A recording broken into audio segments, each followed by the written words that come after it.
2 foot উচ্চতার রোকেয়া বেগমের বয়স 42 বছর।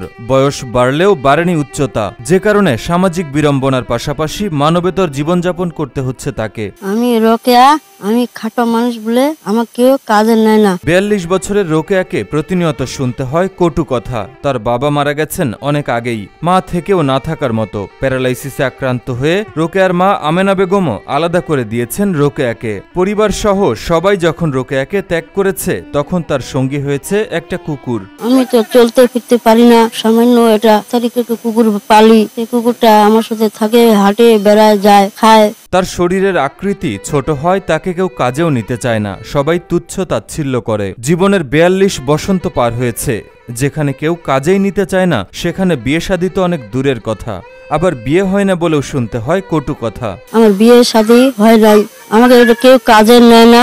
আমি একটা ছোট মানুষ, প্রতিবন্ধী লোক। ঠাকুরগাঁও জেলার পীরগঞ্জ উপজেলার কেউটগাঁও গ্রামের মৃত আব্দুর রৌফ পানোয়া ও আমেনা বেগমের মেয়ে রোকেয়া। তার বয়স 42 হলেও উচ্চতা মাত্র 2 ফিট। আর এই শারীরিক প্রতিবন্ধকতার জন্যই তার জীবনে নেমে এসেছে নানান কষ্ট। আমি চলতে ফিরতে খুবই অসুবিধা হয়, প্রতিবন্ধী লোক।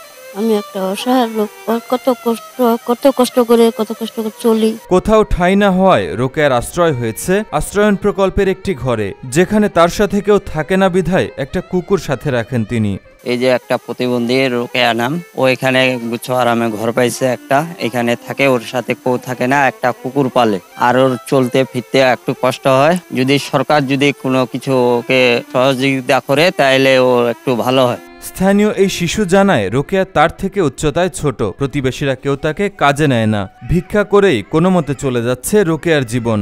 এই রোকেয়া মেয়েটা আমাদের চেয়ে ছোট, এই যে সরকার থেকে কিছু দেয় তাহলে ভালো হয়। কেউ কাজে ওনাকে নেয় না, উনি খাটো দেখে। রোকেয়া খাটো তো, ওকে কাজে কেউ নিচ্ছে না। সরকার থেকে সহযোগিতা করলে মেয়েটার অনেক ভালো হয়।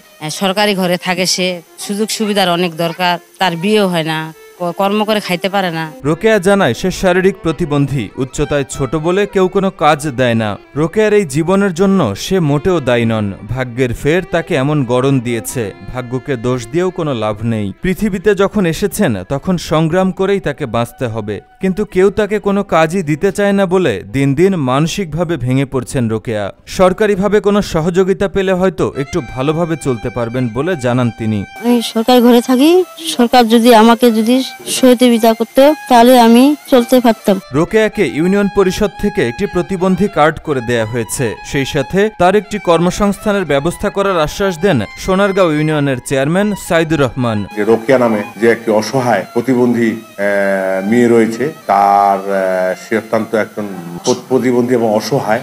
তার ব্যাপারে আমরা মাঝে মধ্যে খোঁজ খবর নেই, এবং সে অসহায়, তাকে কাজে কেউ নিতে চায় না, সে অত্যন্ত অসহায় হয়ে পড়েছে।